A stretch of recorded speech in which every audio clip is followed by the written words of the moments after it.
नमस्ते और आपका हार्दिक स्वागत है हमारे इस आध्यात्मिक यात्रा में, जहां हम प्रेम और भक्ति की उस अद्भुत शक्ति को जानेंगे जिसने एक साधारण धोबी के जीवन को पूरी तरह से बदल दिया। आज हम जिस कथा की गहराइयों में उतरने वाले हैं वह केवल एक कहानी नहीं है। ये हरि नाम यानी भगवान के पवित्र नाम के उस अद्वितीय महत्व का जीवंत प्रमाण है जिसे स्वयं प्रभु श्री चैतन्य महाप्रभु ने इस धरा पर स्थापित किया। आज की भागदौड़ भरी जिंदगी में हम अक्सर अपने भीतर की शांति और वास्तविक आनंद को भूल जाते हैं, लेकिन यह कथा हमें याद दिलाती है कि ईश्वर का नाम कितना सरल, सुलभ और शक्तिशाली है। ये वो चाबी है जो सीधे हमारे हृदय के द्वार खोल देती है। हमारी ये अविश्वसनीय कथा उस समय की है जब प्रभु श्री चैतन्य देव, जो प्रेम और भक्ति के साक्षात अवतार थे, अपनी भक्त मंडली के साथ नीलाचल यानी पुरी की ओर जा रहे थे। आप कल्पना कीजिए उस दृश्य की। प्रभु प्रेम के मद में मतवाले हैं, उनके चेहरे पर अलौकिक तेज है और वे देह की सुध बुध खोकर नृत्य करते चले जा रहे हैं। उनका यही प्रेम विह्वल रूप ही इस कथा का आधार है।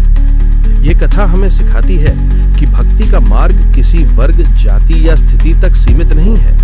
ये सार्वभौमिक है और इसकी शुरुआत केवल एक सरल पवित्र ध्वनि से हो सकती है, हरि बोल। यात्रा के दौरान जब प्रभु श्री चैतन्य देव भक्ति के सर्वोच्च शिखर पर थे, उन्हें अचानक ही बाह्य चेतना प्राप्त हुई। उनकी आंखें सड़क किनारे कपड़े धो रहे एक धोबी पर पड़ी। अन्य भक्तों को समझ नहीं आया कि प्रभु ने अचानक अपनी दिशा क्यों बदल दी, लेकिन ये प्रभु की करुणा थी जो एक साधारण और श्रमजीवी व्यक्ति की ओर खींची चली गई। धोबी ने एक क्षण के लिए देखा और फिर अपने काम में लग गया। वे नहीं जानता था कि उसके सामने साक्षात भगवान का प्रेम विग्रह खड़ा है जो उसके जीवन की दिशा बदलने आया है। हरि नाम के लिए प्रभु का आग्रह।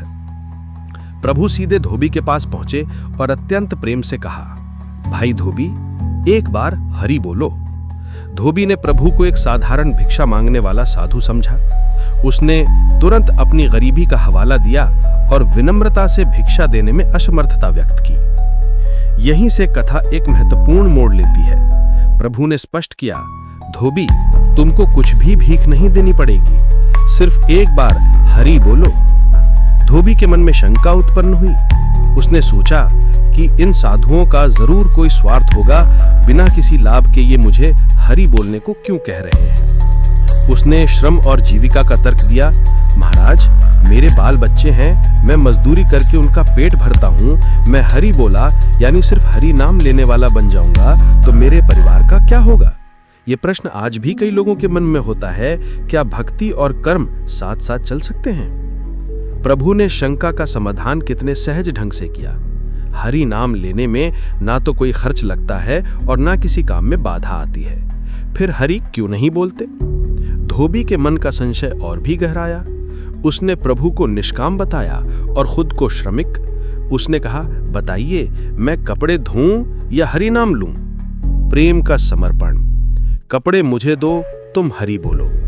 धोबी की इस अंतिम चुनौती पर प्रभु श्री चैतन्य देव ने करुणा और समर्पण का वो चरम दिखाया जिसने भक्तों और धोबी दोनों को आश्चर्यचकित कर दिया। प्रभु बोले, धोबी, यदि तुम दोनों काम एक साथ ना कर सको तो ये कपड़े मुझे दो, मैं इन्हें धोता हूं, तुम हरि बोलो। इस बात ने धोबी को स्तब्ध कर दिया। उसने समझा कि इस साधु से अब पीछा छुड़ाना मुश्किल है।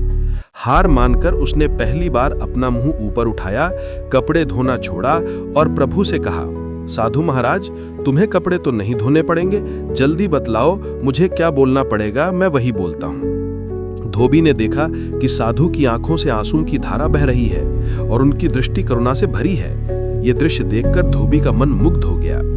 प्रभु ने प्रेम से कहा, भाई बोलो, हरि बोल। धोबी ने कहा, हरि। प्रभु ने फिर अनुरोध किया, धोबी, फिर हरि बोल बोलो। सिर्फ 2 बार हरि बोल कहने की देर थी। प्रभु के परम प्रेम और हरि नाम की अलौकिक शक्ति ने धोबी के हृदय पर बिजली की तरह असर किया। उसका अहंकार गल गया, उसकी शंकाएं मिट गईं, वे विह्वल हो उठा और उसकी इच्छा के विरुद्ध उसके मुख से स्वयं ही हरि बोल की पुकार निकलने लगी। प्रेम की बाढ़। ज्यों-ज्यों वे नाम दोहराता गया उसकी विह्वलता बढ़ती गई। वे बेहोश हो गया, उसकी आंखों से अश्रुधाराएं बहने लगीं और उसने दोनों भुजाएं ऊपर उठाकर नाचना शुरू कर दिया। ये परिवर्तन इतना तीव्र और अद्भुत था कि भक्तगण भी आश्चर्यचकित होकर देखने लगे। प्रभु का कार्य पूरा हो चुका था। उन्होंने प्रेम का बीज बो दिया था। वे जानते थे कि अब इस बीज से प्रेम का विशाल वृक्ष बनेगा। प्रभु अपने भक्तों के साथ आगे बढ़ गए, लेकिन धोबी को इसकी शुद्ध नहीं थी। वे भाव विभोर होकर नाच रहा था, क्योंकि उसकी बाह्य दृष्टि लुप्त हो चुकी थी और वे अपने हृदय में गौर रूप यानी श्री चैतन्य देव का दर्शन कर रहा था। भक्तगण दूर से यह सब देखकर समझ गए कि प्रभु ने मानो धोबी रूपी यंत्र की कल दबा दी है और वे अब केवल हरि नाम की धुन पर नाच रहा है। अब आती है इस कथा की सबसे अद्भुत घटना, प्रेम का संक्रमण। जब धोबिन अपने पति के लिए रोटी लेकर आई तो उसने दूर से ही पति को बेसुध नाचते देखा। वे कुछ समझ नहीं पाई और उसने पति का मजाक उड़ाना शुरू कर दिया। जब धोबी ने कोई जवाब नहीं दिया तो धोबिन डर गई और चिल्लाती हुई गांव की ओर भागी, ये सोचकर कि उसके पति को भूत लग गया है। गांव के लोग इकट्ठे हुए। उन्होंने देखा कि धोबी लार टपका रहा है और बेहोशी में नाच रहा है। किसी को भी उसके पास जाने की हिम्मत नहीं हुई, लेकिन तभी एक भाग्यवान पुरुष ने हिम्मत की और धोबी को पकड़ लिया। बस छूने भर की देर थी। जैसे ही धोबी ने उस पुरुष को छाती से लगाया, हरि नाम का प्रेम भूत उस पर भी सवार हो गया। वे भी हरि बोल कहकर नाचने लगा। इसके बाद तो जैसे प्रेम की मंदाकिनी ही बह चली। एक के बाद एक, तीसरा, चौथा, पांचवा जो भी उसके संपर्क में आया वे उसी प्रेम मद में मत वाला हो गया। यहाँ तक कि वो धोबिन भी इस प्रेम में डूब गई। हरि नाम की पवित्र धुनी से समूचा आकाश गूंज उठा और वो गांव पवित्र हो गया।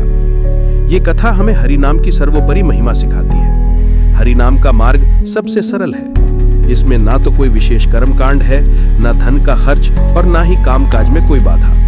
ये नाम गरीब अमीर, धोबी राजा, ज्ञानी अज्ञानी सबके लिए सुलभ है। ये नाम किसी भी व्यक्ति के जीवन को क्षण भर में बिना उसकी इच्छा के भी पूरी तरह से बदल सकता है। प्रभु श्री चैतन्य देव ने हमें दिखाया कि प्रेम ही सबसे बड़ा धर्म है और हरि नाम ही उस प्रेम को पाने का सबसे सीधा और तेज मार्ग है।